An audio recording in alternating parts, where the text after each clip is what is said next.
Hai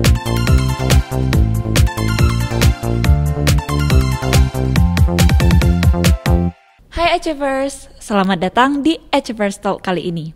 Kembali lagi bersama saya Kristala Prisalsen dan pada hari ini kita sudah kedatangan special guest nih. Kira-kira siapa ya? Nah, sudah bersama saya seorang alumni yang sangat mengharumkan nama Sekolah Dharma Yuda dengan segudang prestasi yang diraihnya, yaitu Kak Hopin. Halo Kak Hopin. Halo. Nah guys, jadi kabarnya Kak Hopin ini sekarang sedang menyelesaikan studi S2-nya nih di salah satu universitas ternama Indonesia, yaitu Institut Teknologi Bandung. Dan kabarnya beliau akan menjadi salah satu lulusan termuda di S2 loh. Luar biasa banget bukan? Jadi tanpa berlama-lama langsung saja kita lanjut ya ke Kak Hopin. Halo Kak Hopin. Halo. Apa kabar nih Kak? Baik. Nah, kabar baik, bagus saya Kak. Kira-kira apa kesibukan Kakak pada saat ini?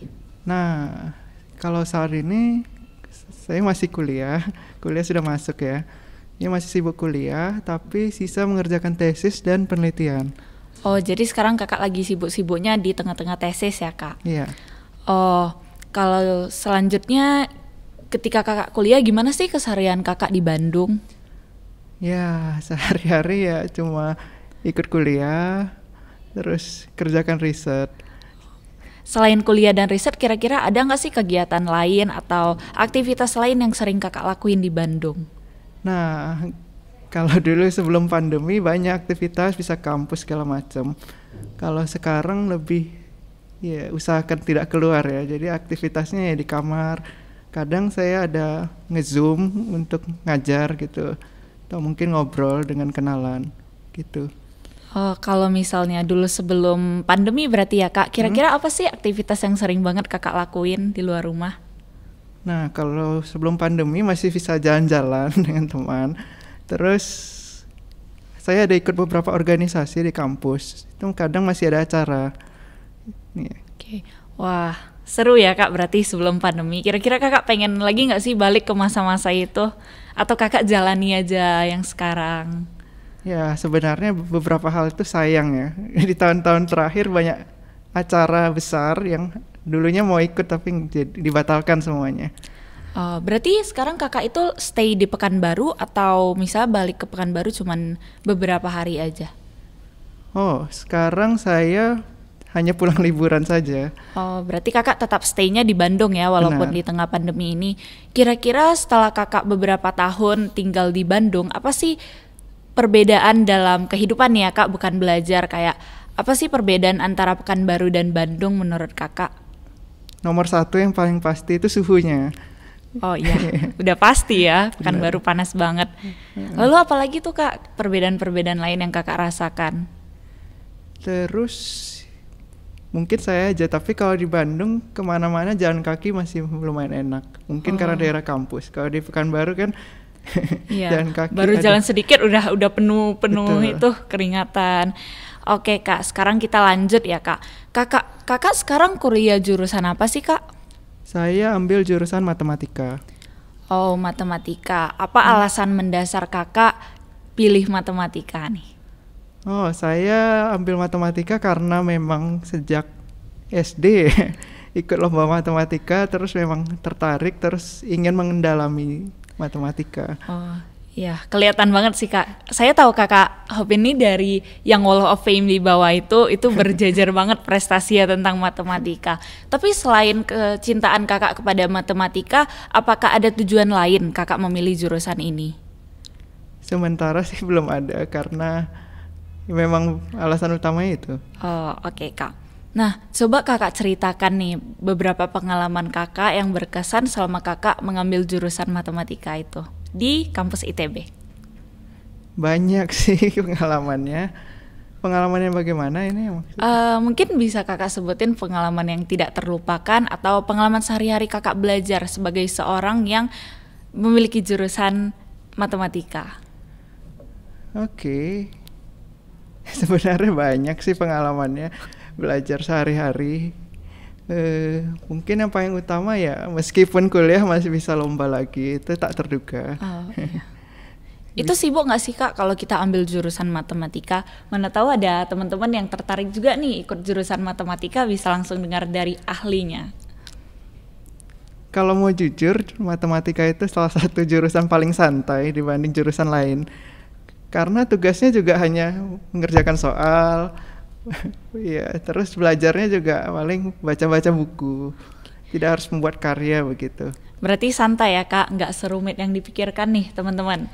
Oke, selanjutnya mata kuliah apa sih yang paling Kakak sukai? Mata kuliah yang saya paling sukai ada namanya teori coding. Meskipun ya kalau anak SMA harusnya tidak tahu itu apa. Ya, saya nggak tahu nih Kak, saya nggak tahu itu apa. Kira-kira apa ya Kak materi coding itu? Mungkin secara umum aja nih Kak. Intinya, aduh, terdengarnya iseng sih. Intinya kita hanya cari kombinasi angka yang punya ciri-ciri bagus. Iya. Oke. Kombinasi angka tertentu. Santai aja ya Kak, jangan tegang-tegang banget. Nah, kan itu yang Kakak suka ini. Nah, selama kuliah kira-kira apa sih Kak hal yang paling menentang yang pernah Kakak hadapi? Menantang? Iya, kuliah secara umum menantang. Karena yang paling menantang itu bagi waktu. Oh. Karena selain kuliah kita kan banyak kegiatan lain yang kita mau ikut. Iya, benar-benar. Nah, itu yang buat menantang karena kita mau kuliah sambil organisasi, sambil apa harus bagi waktu. Itu sangat menantang untuk banyak orang. Gak cuma di kuliah ya, kalau masalah time management ini pasti banyak banget. Di kehidupan sehari-hari pun kita masih sering menemukan kesulitan untuk mengatur waktu. Oke, selanjutnya setelah Kakak menempuh pendidikan hingga SMA, dari SMA lanjut ke perkuliahan, kira-kira ada nggak perbedaan dari cara mengajar dosen dan guru yang Kakak rasakan? Ya, beda sekali. Beda sekali ya Kak. Kira-kira apa tuh Kak? Saya nih belum pernah ketemu seorang dosen ya, jadi ingin mendengar deh dari seseorang yang sudah berpengalaman. Oke, secara umum dosen juga macam-macam ya. Ada dosen yang biasa, ada dosen yang agak gimana gitu. Tapi secara umum bedanya, yang pertama dibanding SMA itu materinya itu banyak dalam waktu yang sangat pendek.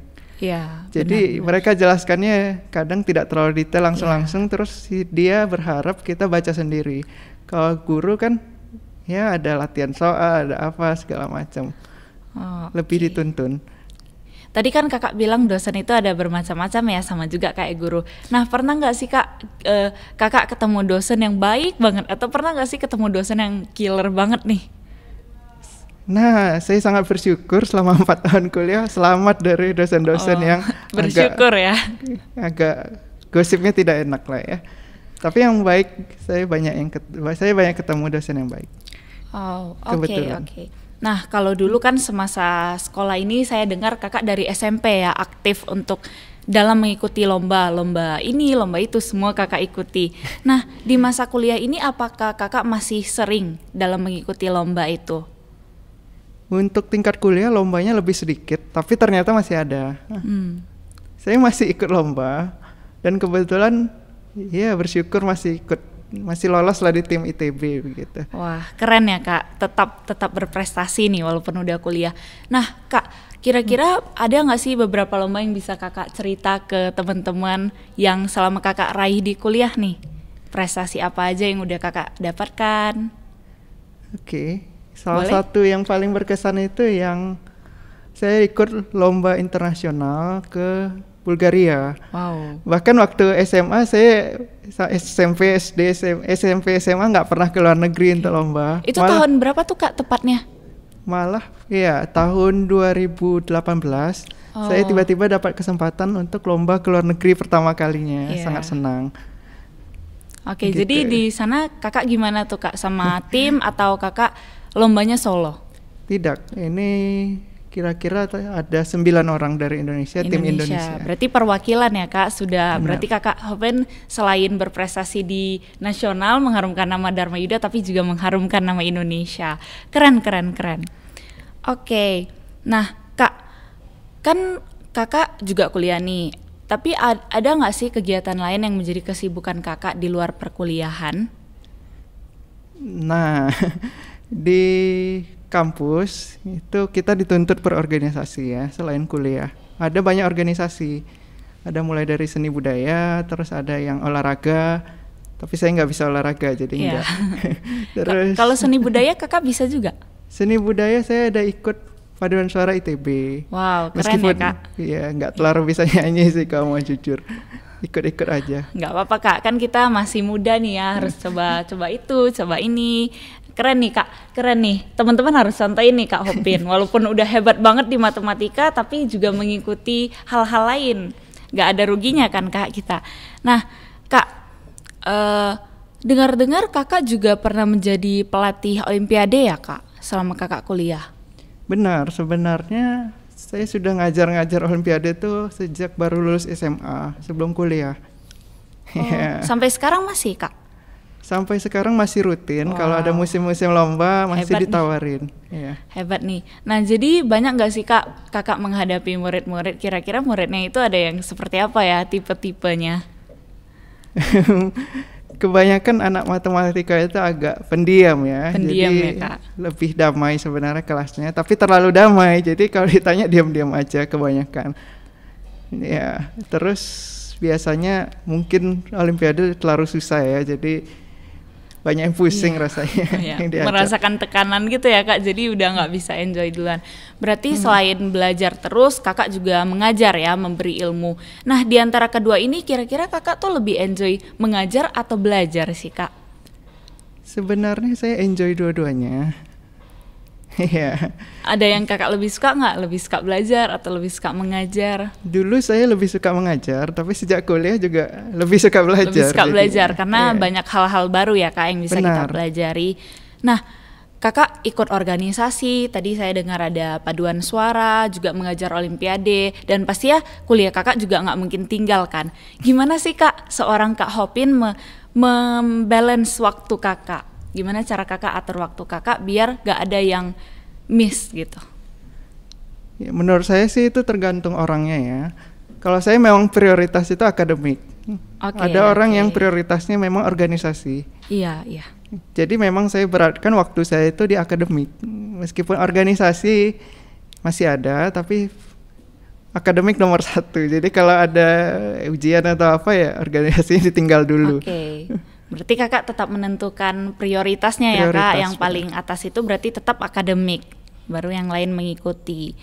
Oke, dari tadi kita udah berbicara tentang kuliah nih, kehidupan Kak Hopin di Bandung, kuliah Kak Hopin. Sekarang kita flashback sedikit yuk kak, selama kakak SMA, mau nggak?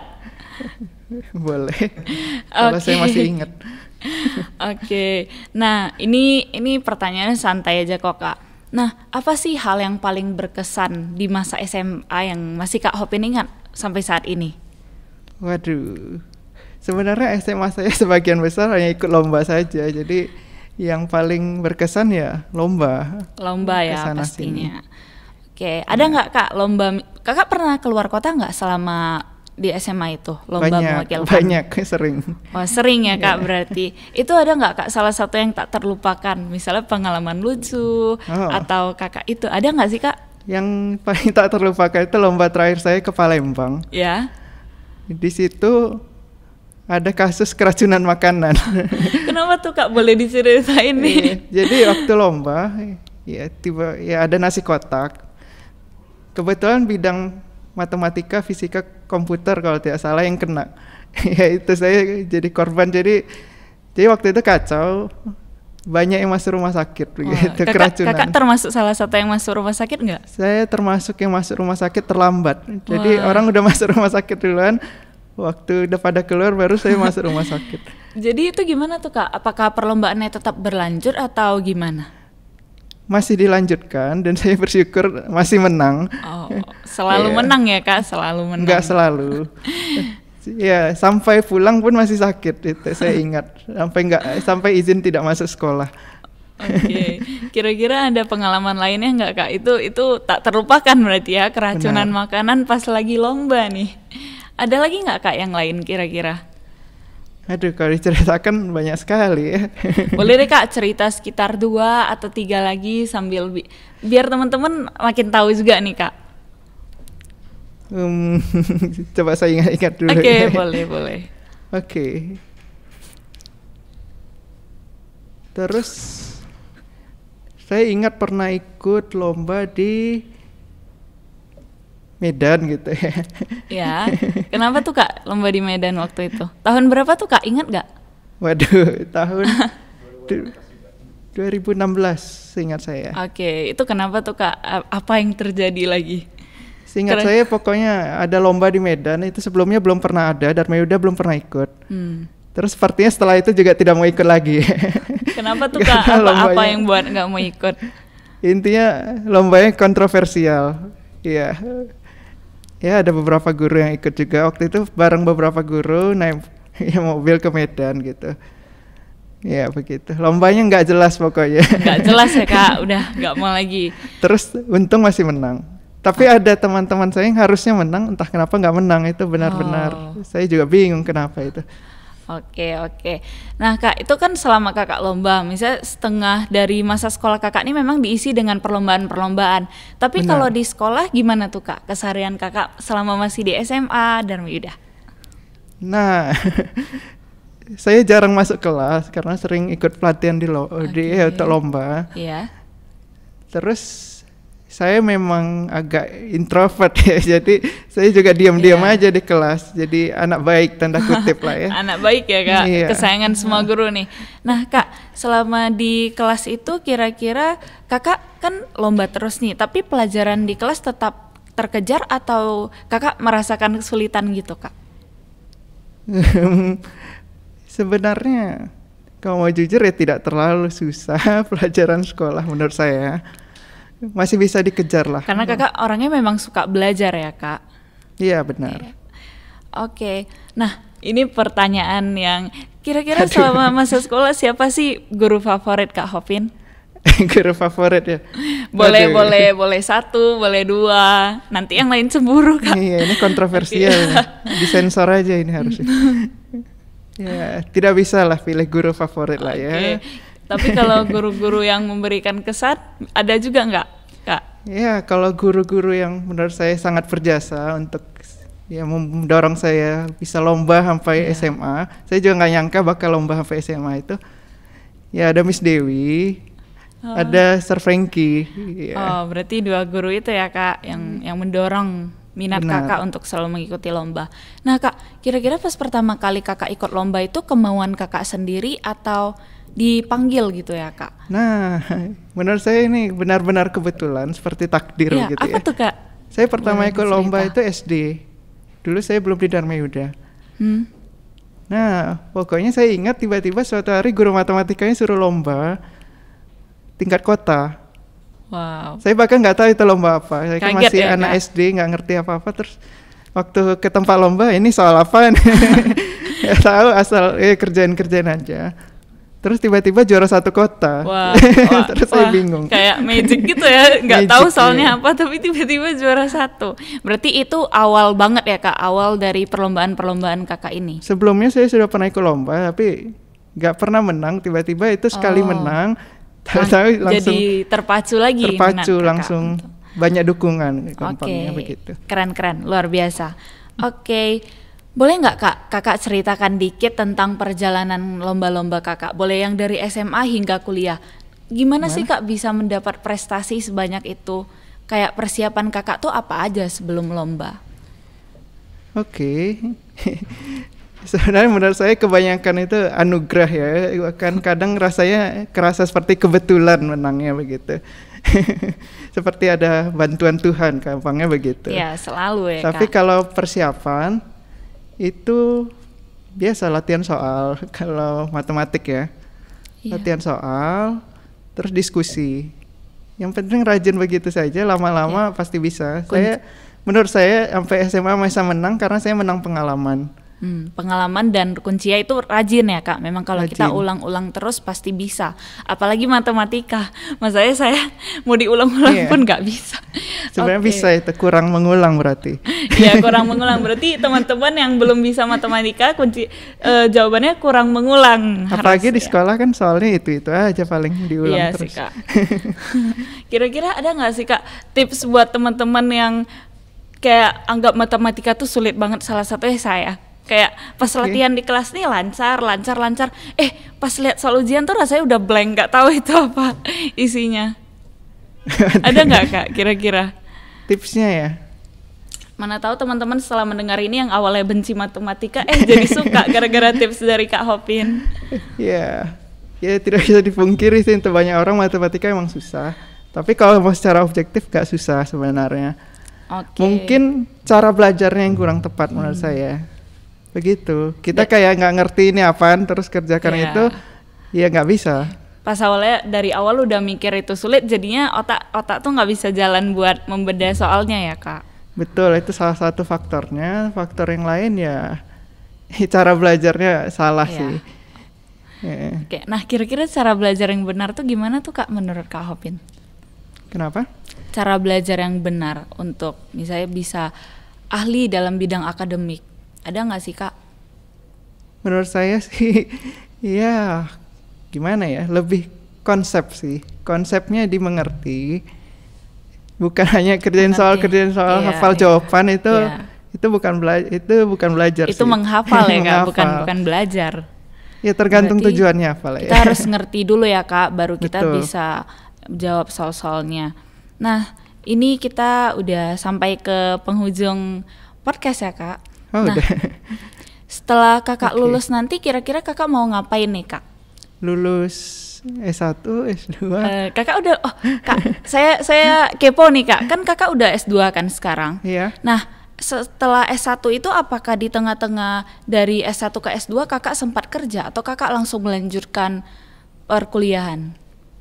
Saya sambilan, maksudnya kerja saya ngajar itu kerjaan. Berarti Kakak bisa dibilang sebagai seorang guru ya? Betul. Saya lanjut S1 langsung S2. Bahkan waktu S1 saya langsung cicil mata kuliah S2 biar lulusnya cepat nanti S2. Makanya Kakak bisa menyelesaikan waktu dengan berapa Kak? 1 tahun aja 1 ya? tahun. Itu cepat banget karena normalnya biasa kalau S2 itu 1,5 tahun ya Kak? 1,5 sampai 2 tahun. Oke, ini kan sekarang Kakak lagi nyiapin skripsi nih ya Kak, udah di penghujung tesis. Tesis. Nah, itu kira-kira Kakak udah ada susun rencana nggak sih Kak setelah lulus ini mau ngapain?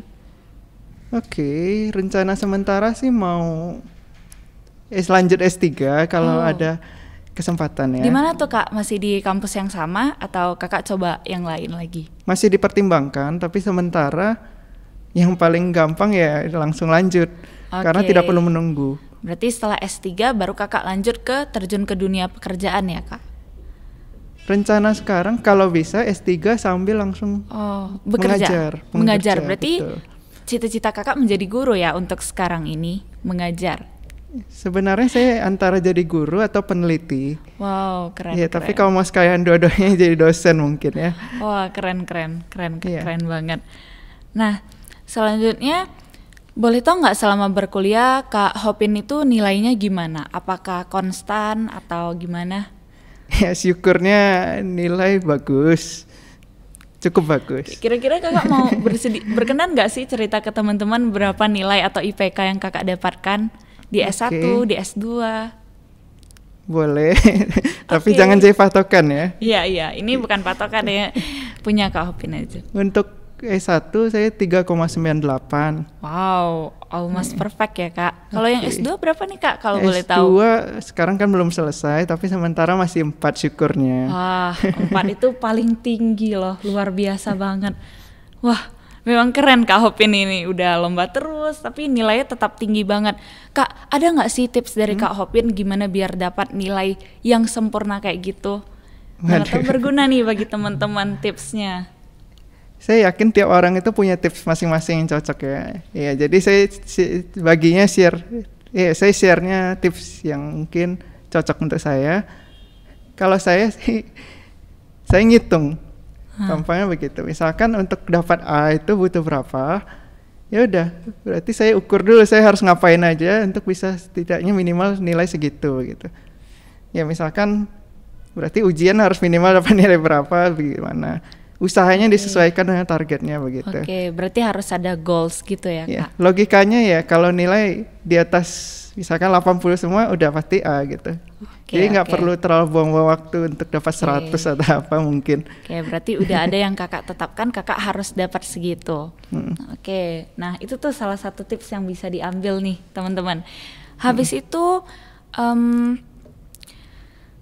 ini udah yang terakhir nih Kak, kira-kira ada nggak sih pesan dari Kak Hopin yang ingin disampaikan ke teman-teman semua, ke Achievers dan ke ya semuanya lah Kak. Aduh, ya udah saya kurang tahu mau pesan apa, jadi saya kutip yang dulu saya tulis di yearbook saja ya. Oke, apa tuh Kak? Atau saya lupa saya tulis ini nggak ya di yearbook. Pokoknya bertahanlah sampai akhir apapun yang kamu lakukan begitu. Karena semuanya pada akhirnya semuanya akan memberikan hasil yang baik ya Kak, pelajaran yang baik juga. Sebenarnya tidak hanya hasil, ingat ya, hasil bisa mengecewakan. Iya. Tapi kan tidak hanya hasil, ada proses begitu. Pelajaran, pengalaman yang dipetik ya Kak dari setiap hal yang kita lakukan. Benar, yang penting di tengah proses itu kita tidak tiba-tiba kabur. Nah, iya, nggak boleh lari dari kenyataan nih, semua memang harus dihadapi. Selalu ada tantangannya. Wah, oke Kak. Oke, Achievers, sampailah kita di penghujung Achievers Talk kali ini. Sungguh berkesan, banyak banget pelajaran yang bisa diambil dari seorang Kak Hopin. Dari pengalamannya, dari prestasi-prestasi Kak Hopin, kita jadi terpacu juga nggak sih untuk jadi murid yang berprestasi nih. Terima kasih banyak juga kepada Kak Hopin atas sharingnya. Kakak udah bersedia buat sharing, kasih pelajaran dan pengalaman yang kakak pernah alami. Wah, baiklah Achievers, nggak terasa ya saking serunya ngomong-ngomong sama Kak Hopin nih. Udah sampai kita ke penghujung episode kali ini. Banyak banget pelajaran yang bisa dipetik dari seorang Kak Hopin ya. Dari prestasinya, pengalaman-pengalaman yang pernah Kak Hopin alami. Kita jadi terpacu juga nggak sih untuk jadi murid yang berprestasi nih, seperti Kak Hopin. Oke Kak, terima kasih banyak juga kepada Kak Hopin yang telah menyempatkan untuk datang ke Dharma Yuda, sharing pengalaman-pengalaman kakak, dan kami semua benar-benar terkesan dengan prestasi-prestasi yang kakak sudah capai ya. Semoga selalu doa yang terbaik untuk kakak, dan kami tunggu kabar selanjutnya, kabar kesukses selanjutnya misalnya di kuliah S3 ataupun pekerjaan kakak nanti. Oke Kak, dan selanjutnya kakak jangan lupa sering-sering main kesini lagi ya Kak. Mana tahu next kita bisa podcast lagi nih Kak. Oke, sekian dari kami, saya Kristela dan Kak Hopin. Goodbye.